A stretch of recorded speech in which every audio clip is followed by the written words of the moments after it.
Atos dos Apóstolos, capítulo 17, versículos 15, 16 e 17.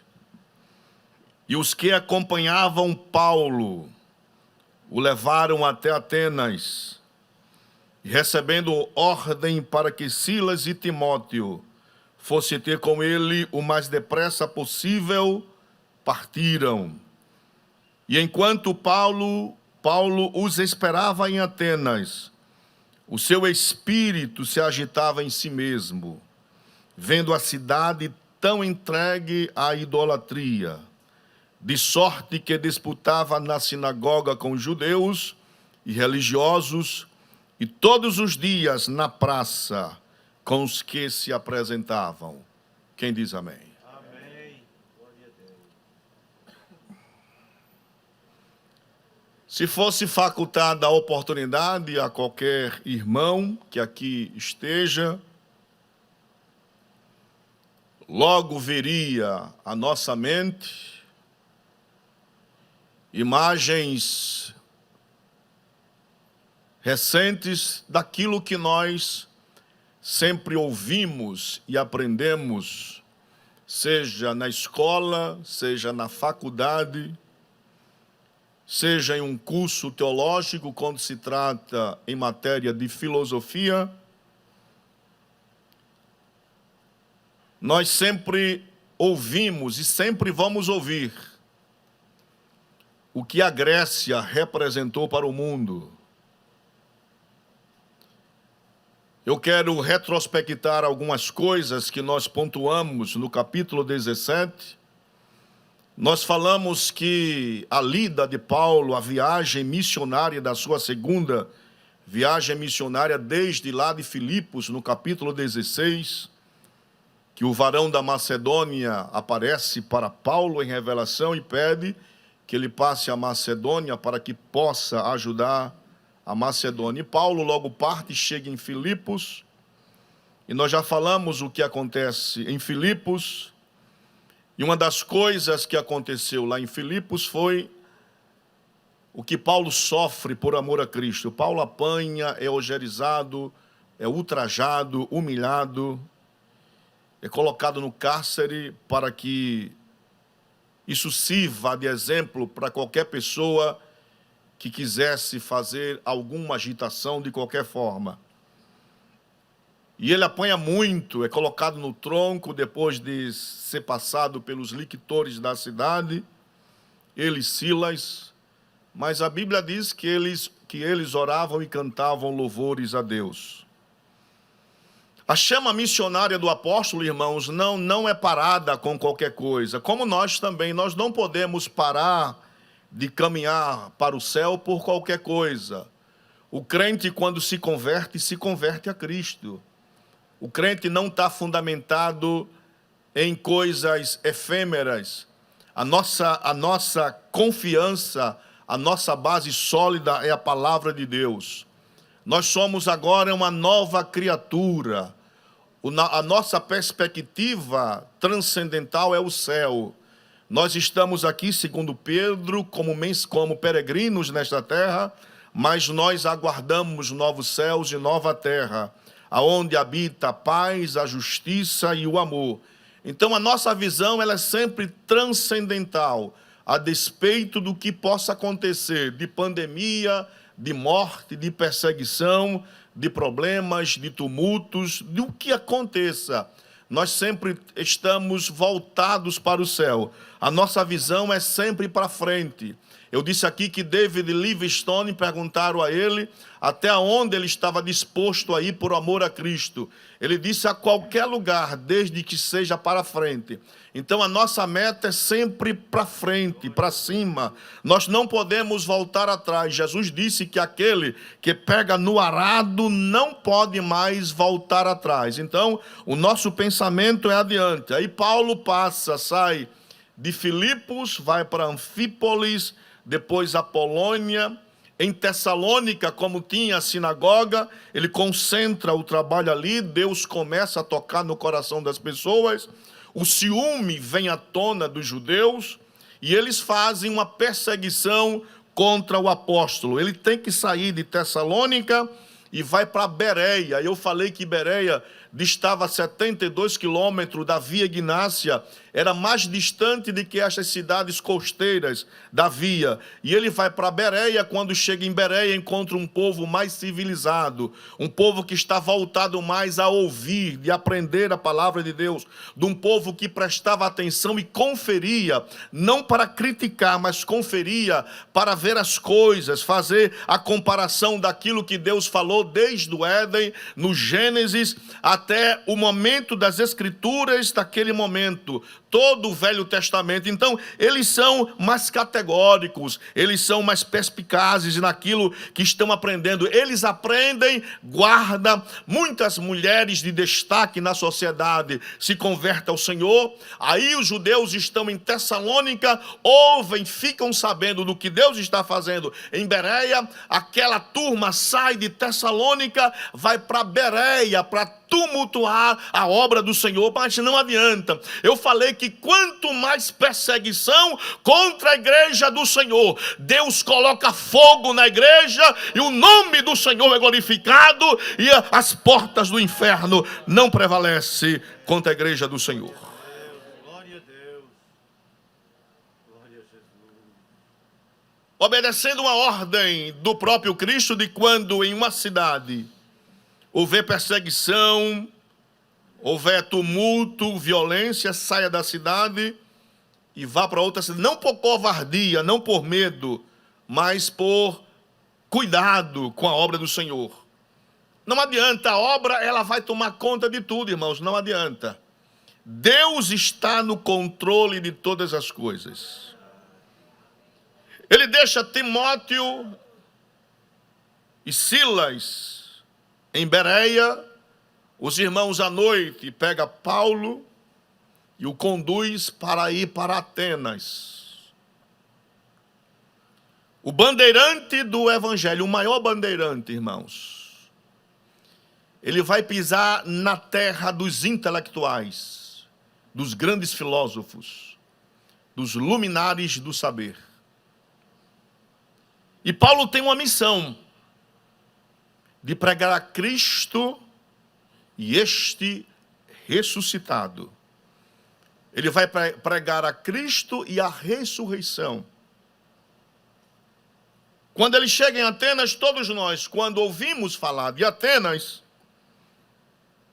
primeiramente a gente lembra de 3 grandes nomes. Todo mundo sabe isso. A gente lembra de Sócrates, Platão e Aristóteles. São os nomes mais evidenciados.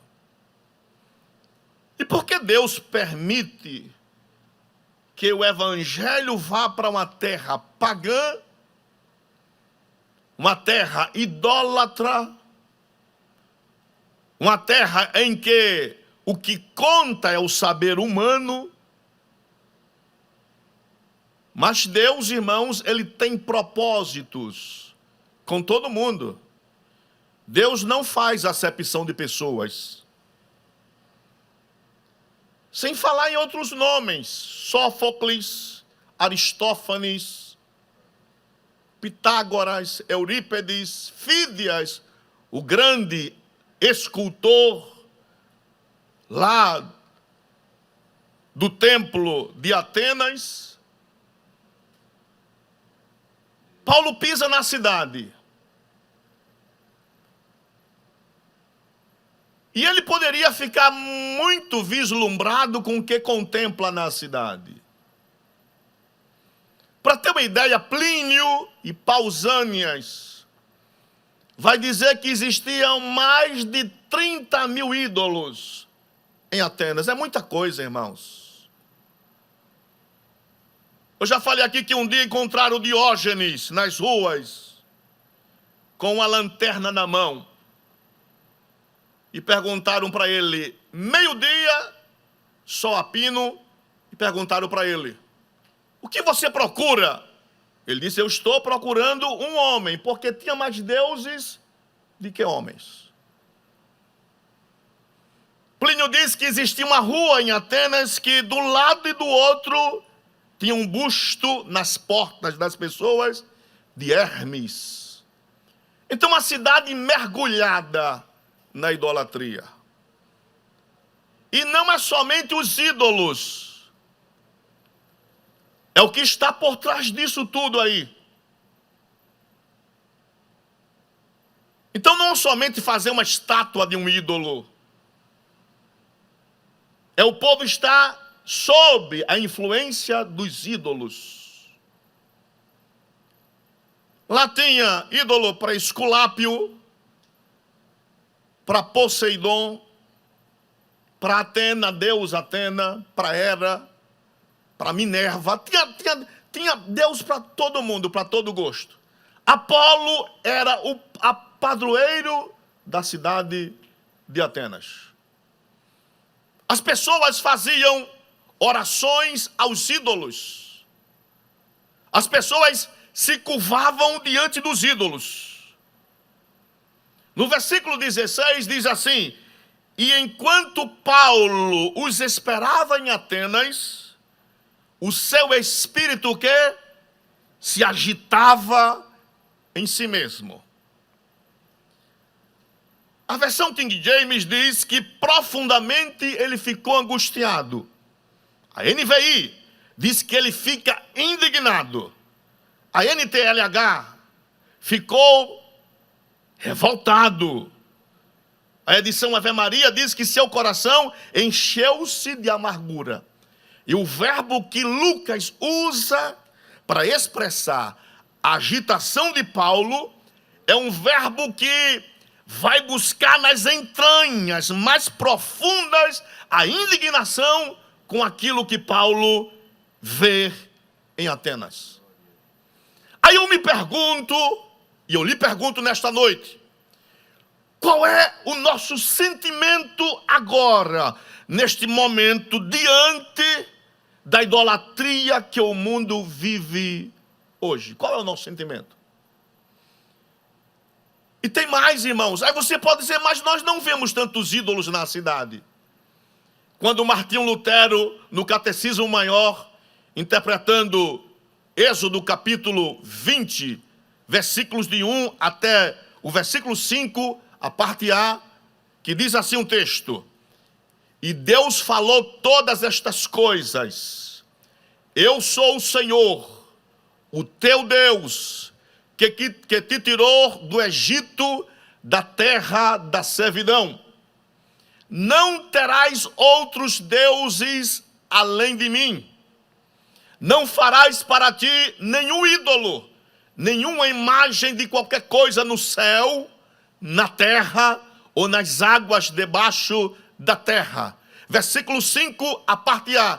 Não te prostrarás diante deles, nem lhe prestarás o quê? Culto. Aleluia. Aí você pode dizer nesta noite, pastor, nós não somos uma igreja idólatra, nós não temos nenhuma imagem aqui nesta noite, nós não reverenciamos, nós não cultuamos nenhuma imagem. Aí Lutero, no Catecismo Maior, interpretando esse texto de Êxodo, diz: todas as vezes que o nosso coração se volta incessantemente a alguma coisa que descentralize Deus da nossa vida, nós somos idólatra. O nosso dever, a nossa obrigação maior é colocar e amar Deus sobre todas as coisas e ao próximo como a nós mesmos. O que nos interessa é Deus. Tudo aqui na terra vai ficar, fica você, fica o que você possui, mas a nossa adoração ao Altíssimo, aquele que merece toda a honra e toda a glória, nós temos que nos curvar diante dele, daquele que fez os céus, a terra e tudo quanto existe. Ele merece ser adorado e reverenciado e cultuado em nossa presença. Glórias a Jesus. São ordens de Deus para seu povo. Todas as vezes que uma pessoa ela passa o maior tempo, vamos dar um exemplo bem claro, no seu celular, e devota mais tempo a estar inteirado no que ela vê no WhatsApp e esquece a Deus, nós estamos colocando o nosso foco, ou a pessoa está colocando foco naquilo, e isto torna-se uma idolatria. Deus está dizendo para Moisés: nada nesse mundo substitui a adoração a Deus. Aí alguém pode nos ouvir nesta noite e dizer: mas pastor, os gregos eram ignorantes com relação a isso aí, não tinham conhecimento. Lê do engano, irmãos. Eu já disse aqui que ninguém vai ficar desculpável diante de Deus, ninguém. Por quê? Porque Stanley Horton, na sua teologia sistemática, ele diz que Deus se revela no homem, na natureza e na história. Esta pandemia que nós estamos vivenciando agora, Deus tem as rédeas de tudo. E em tudo isto, Deus sabe humilhar, Deus sabe colocar o povo no prumo, Deus sabe levantar clamor. Deus nunca perdeu o controle e nunca vai perder o controle de nada. Ele é Senhor sobre todas as coisas e ordena tudo quanto aconteça em nossa vida. Glórias a Jesus. Ele é Senhor de todas as coisas. Então não é porque são gregos e são pagãos que não serão punidos por isso aí. Não.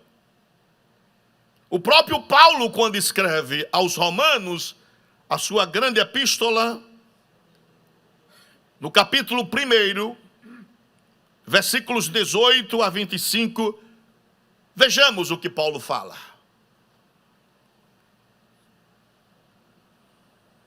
Portanto, a ira de Deus é revelada dos céus contra toda impiedade e injustiça dos homens, que suprimem a verdade pela injustiça.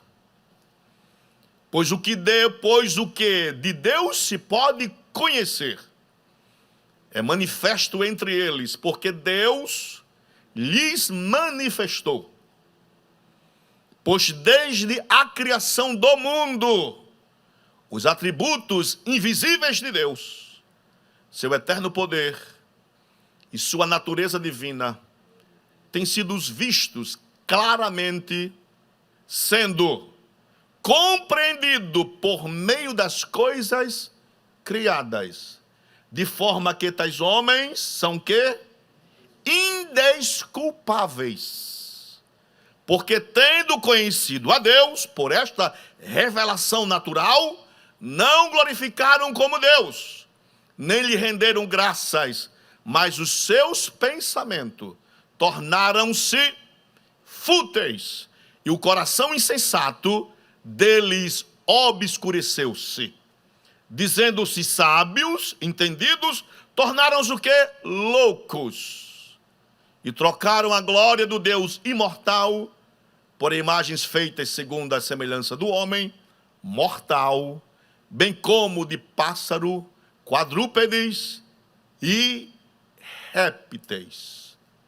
Por isso Deus os entregou à impureza sexual, segundo os desejos pecaminosos do seu coração, para a degradação do seu corpo.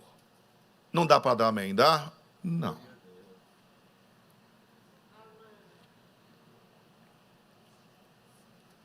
A situação de Atenas, irmãos, terrível. Mas Paulo viu estas coisas, que talvez, muitas vezes, nós não estamos vendo, irmãos. E o perigo de não ver, quando eu falo ver, eu falo perceber as coisas. Porque você vai dizer: eu tenho 2 olhos, está bom, normal. Se não tiver muito bom, bota um óculos e eu vejo todas as coisas. Eu estou falando perceber as coisas. E o que é perceber as coisas? É atentar para o que está ao nosso derredor. Hoje nós temos a idolatria do homem. Nós estamos vivenciando e trocando a ética pela estética. Hoje a ética não vale muita coisa, não. Parece-me que hoje ser errado é moda hoje. E eu fico boquiaberto, estatalado, estarrecido, quando eu vejo algumas coisas antiéticas e que se bota no YouTube e bomba, dá mais de 2 milhões de acessos. E você diz, como é que pode um negócio desse? O mundo está ficando um mundo de fantasia. Alice no país da fantasia. Eu vi um gato que estava tomando leite do seu dono, deu mais de 1 milhão de acessos. Agora bota a pregação, aí você bota lá 300, 400, e não é porque o pregador não prega, não, é porque o povo está fastioso de Deus. O povo está adorando e reverenciando besteiras nesta última hora. E pasmem que muitos crentes perdem tempo para verem estas besteiras. E a palavra do Senhor fica esquecida e a centralidade do culto, da adoração, da reverência é deixada de lado. O mundo está mergulhado no caos, não estão percebendo mais nada e o diabo cirandando à torta e à direita. Hoje é o culto da forma. Hoje é o tempo das pessoas bombadas, saradas. Não importa a moralidade dele ou dela, o que importa é apresentar o físico perfeito. O que os gregos faziam. Os gregos reverenciavam a estética, as linhas harmoniosas, perfeitas. E tinham mais. O que era culto para o grego? Era projetar a força humana em uma imagem de beleza e os poderes da natureza que campeavam dentro daquilo que ele chamava de física. A física, segundo eles, era aquilo que você via, que a palavra physis vem de natureza, é aquilo que é perceptível, que é tangível. Depois eles saem do pensamento mítico e entram no pensamento filosófico, científico, e aí vão para a metafísica. Estudar por que acontecem certos fenômenos da natureza, mas nunca se voltaram para o Deus verdadeiro. Adoravam Zeus, Minerva, Hera, mas nunca se curvaram diante de Deus. E Paulo, quando vê isso, Deus Criador, que criou os céus, criou a terra, o homem, tudo quanto existe, o mundo visível e invisível, e o povo está mergulhado na idolatria, Paulo entra em confronto pessoal. E o que fazer agora?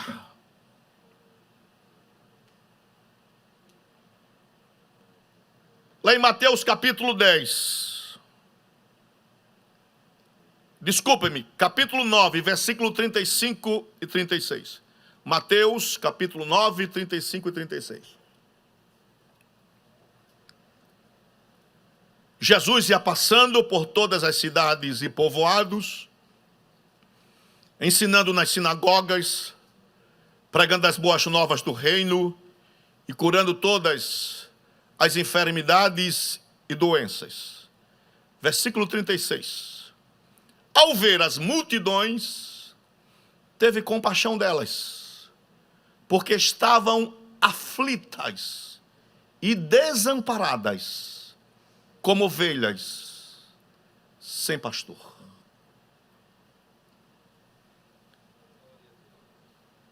Naquela época, estava assim de sacerdotes, estava assim de escriba, doutores da lei. E Jesus, quando vê as multidões, elas estão aflitas, desamparadas, como ovelha que não tem pastor. Jesus não só vê as multidões, mas ele percebe as multidões. Ele sabe que o povo precisa de uma palavra, que o povo precisa de um exemplo, que o povo precisa voltar a acreditar que a verdade é a única forma que liberta o homem do pecado. Ele quer que o povo perceba que Deus é a centralidade do culto, que a forma não é tão interessante quanto o culto, a essência é mais interessante do que a forma. Ele está dizendo que o povo está mergulhado dentro do pecado, indo ao inferno. Por quê? Porque ninguém se preocupou em ver as multidões aflitas e desgarradas. Glórias a Jesus. Ou como nós estamos distantes, irmãos. Quando eu digo nós, eu estou me incluindo no meio, porque tem muita gente que precisa ser vista neste mundo. E digo mais, a começar dentro da nossa própria casa. Glórias a Jesus. De que a gente vive tão normal a mecânica da vida que às vezes nós não percebemos algumas coisas. Isso dentro de casa.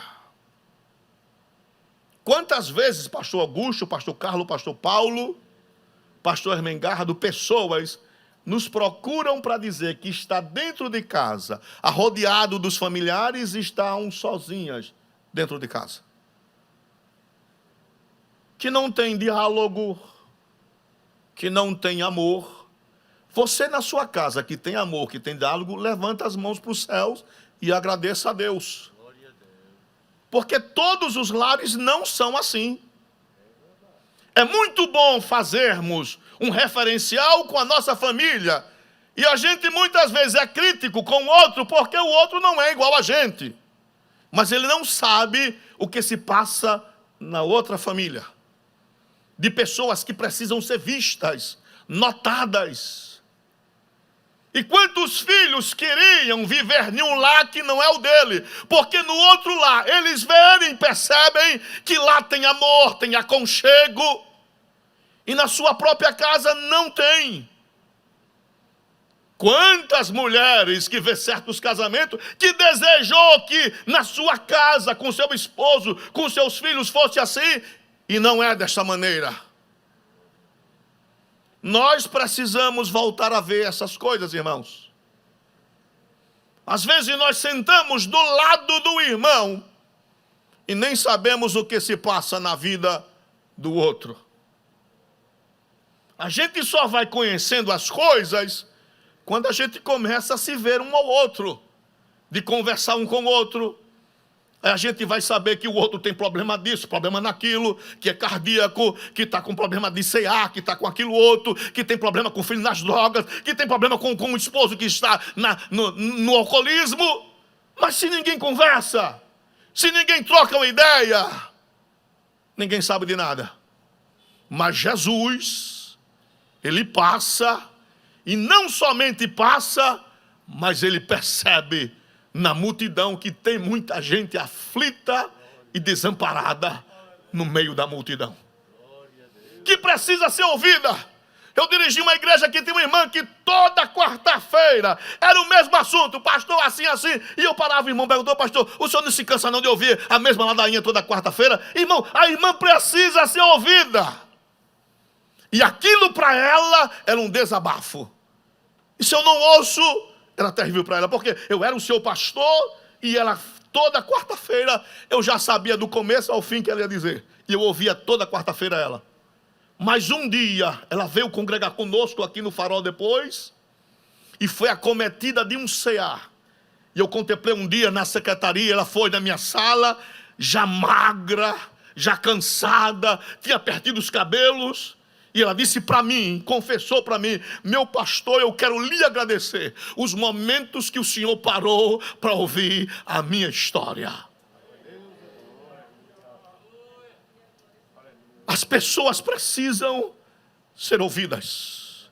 Quando Paulo vê a idolatria das pessoas, Paulo podia muito bem fazer um discurso de arrebentar tudo, mas Paulo, ele está angustiado, porque ele precisa e sabe que Jesus Cristo precisa ser revelado para aquelas pessoas. Glórias a Jesus.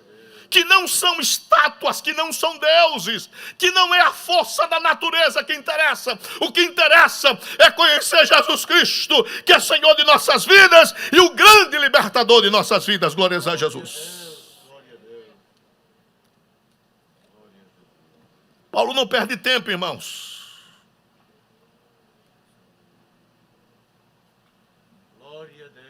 Eu estava dando uma aula de teologia em um campo eclesiástico e de manhã eu estava voltando para casa. Eu entrei no carro,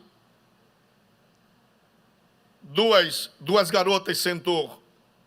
Uma sentou na frente, outra do lado. Eu estava junto delas. Aí vim para Maceió. E o Espírito começou a me incomodar, a falar alguma coisa. E eu comecei a falar de Jesus. Ela disse, que bom que o senhor falou, porque eu estou com um problema seríssimo com o irmão que eu tenho.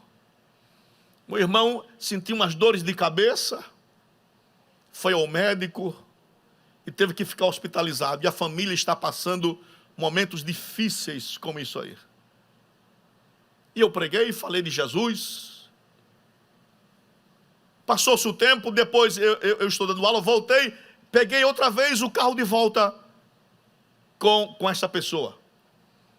Ela disse, eu quero lhe agradecer a intervenção através da oração pelo meu irmão, porque o meu irmão saiu do hospital, já está em casa com a família, e eu glorifiquei a Deus por isso. Glórias a Jesus.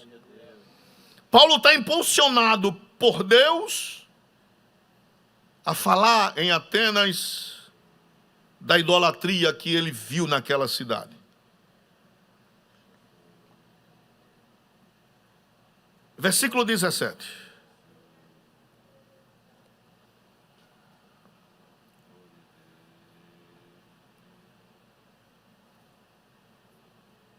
É interessante, irmãos, que nós vamos ver depois algumas citações de Paulo, que são citações dos filósofos gregos. Aí você pode perguntar, como é que Paulo vai citar alguma coisa de um filósofo pagão? A própria teologia, irmãos, ela acredita que apesar de pessoas, e isto foi defendido por Santo Agostinho. Agostinho de Hipona defendia que, apesar de que pessoas não possuam a Deus, Deus possui estas pessoas. Ora, Deus possuiu usou uma jumenta, irmão. Então Deus, irmãos, ele usa aqueles que não possuem ele na hora que ele quer para executar alguma coisa. Então esses homens que falaram, e é Agostinho que diz, se existe alguma verdade, esta verdade é verdade de Deus. Tudo que é bom, agradável, útil, vem da parte de Deus, irmãos. Às vezes a pessoa diz, não, eu não preciso ser crente não, porque eu já sou bonzinho, eu cuido da minha esposa, dos meus filhos, eu faço a feira em casa. Ele acha que isso é dele, isso é de Deus, irmãos. É Deus que promove isso aí. Quando alguém pensa em fazer alguma coisa útil, agradável, boa, vem da parte de quem? De Deus, irmãos. É Deus que faz isso aí. Então tudo que é bom, agradável, é da parte de Deus. Versículo 17. De sorte que disputava na sinagoga com os judeus e religiosos, e todos os dias na praça com os que se apresentavam.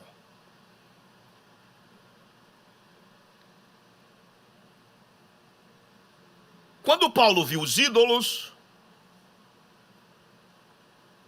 Paulo sabia que por trás dos ídolos estava uma força demoníaca. Veja o que Paulo escreve na primeira epístola aos Coríntios, capítulo 10, versículos 14 a 20. Vê o que Paulo fala.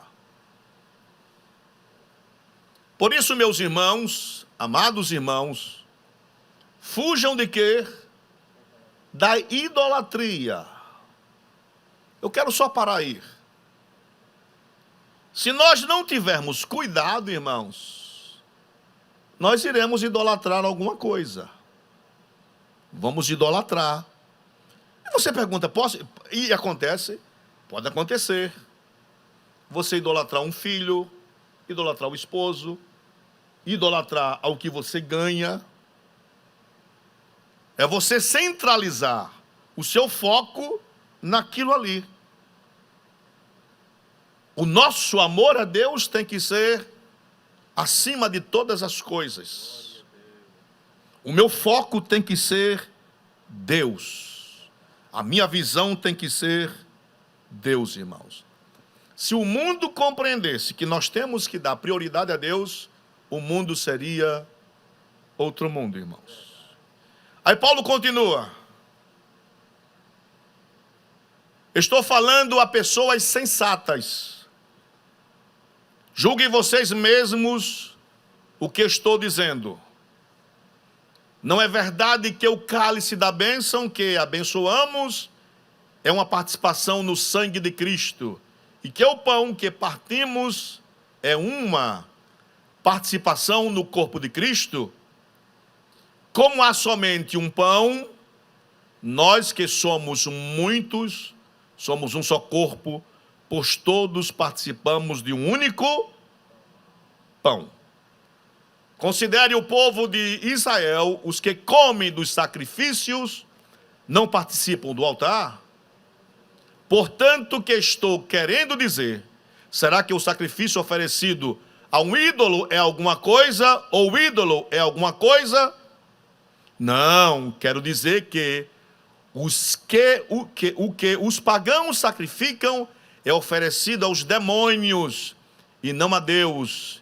E não quero que vocês tenham comunhão com os demônios. Quem diz amém? Graças a Deus. Ninguém pode servir a dois senhores, irmãos. Ou nós temos que servir a Deus ou a Mamon. Nós não podemos cochear entre dois pensamentos. Você não pode ser crente somente aqui na igreja. Você tem que ser crente também lá fora. Você não pode dar só testemunho aqui dentro da igreja. Seu testemunho tem que ser onde? Lá fora também. Então, quando você chegar em casa hoje, as pessoas que nos ouvem nesta noite, deixa um pouco o teu celular de lado, o teu WhatsApp, e dedique-se mais à palavra de Deus. O povo erra por não conhecer as Escrituras, nem o poder de Deus. Que voltemos às Escrituras novamente, irmãos.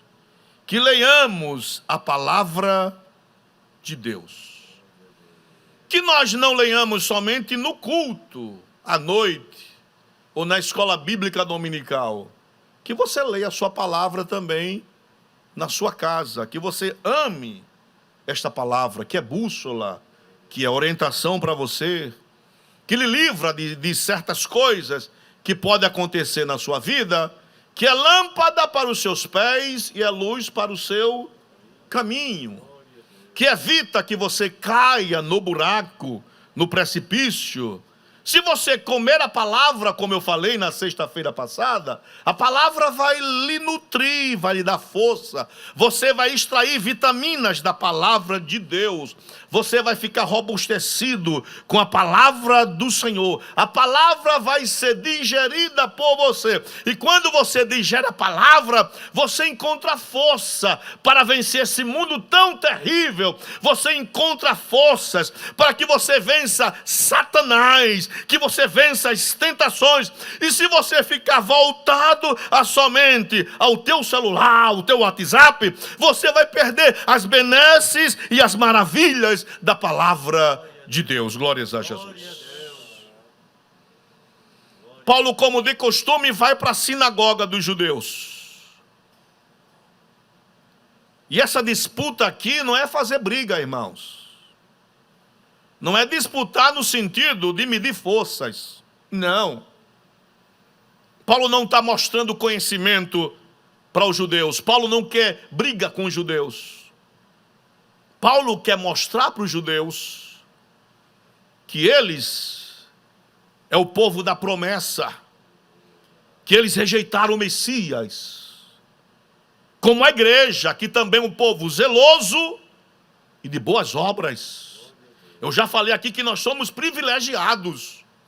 Nós temos o privilégio de sentirmos Jesus Cristo, Deus e o Espírito Santo dentro do culto. Nós temos o privilégio de que a divindade se manifesta em nossa vida. Nós temos o privilégio de ter a revelação plena da palavra de Deus. Nós temos o privilégio de que o Espírito nos ensine todas essas coisas. Nós temos o privilégio de conhecermos a palavra de Deus. Então, se esse privilégio é para nós, aproveitemos os grandes privilégios de Deus em nossas vidas.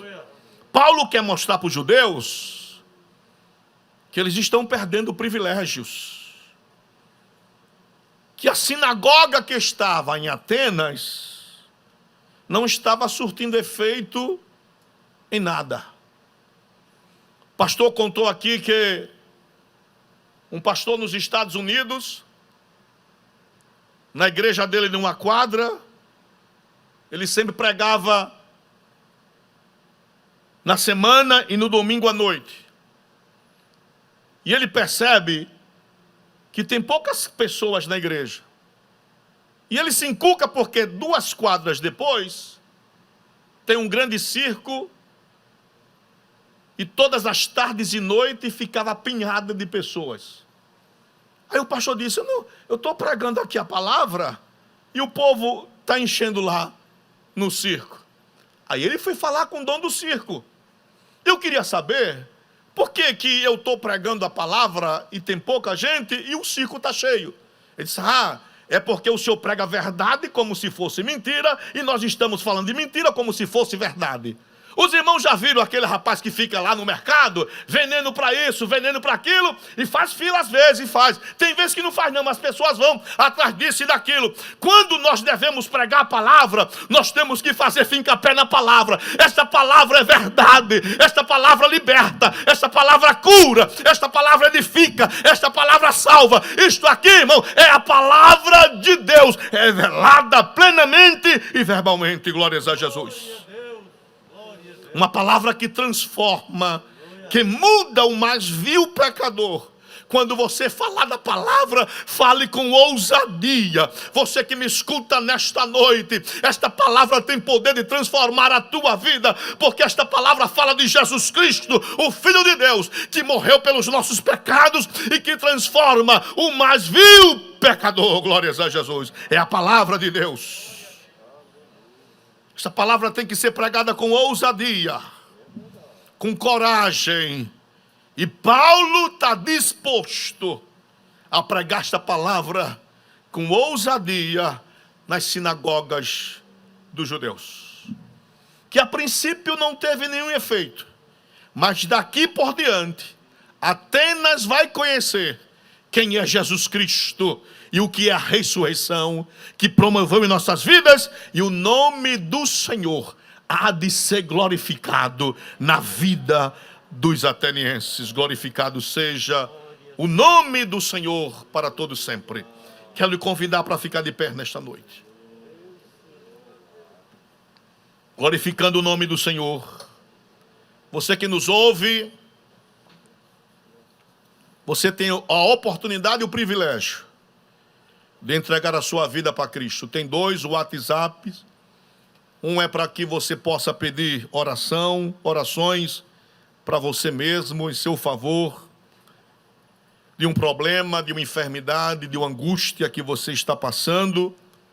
E o outro WhatsApp é para que você possa colocar o seu nome como a entrega total a Cristo Jesus. Então que você nesta noite possa fazer isso. Nós ouviremos um louvor, enquanto o Ministério Louvor louva a Deus. Nós iremos esperar que você nesta noite entregue a sua vida a Cristo como único e suficiente Salvador.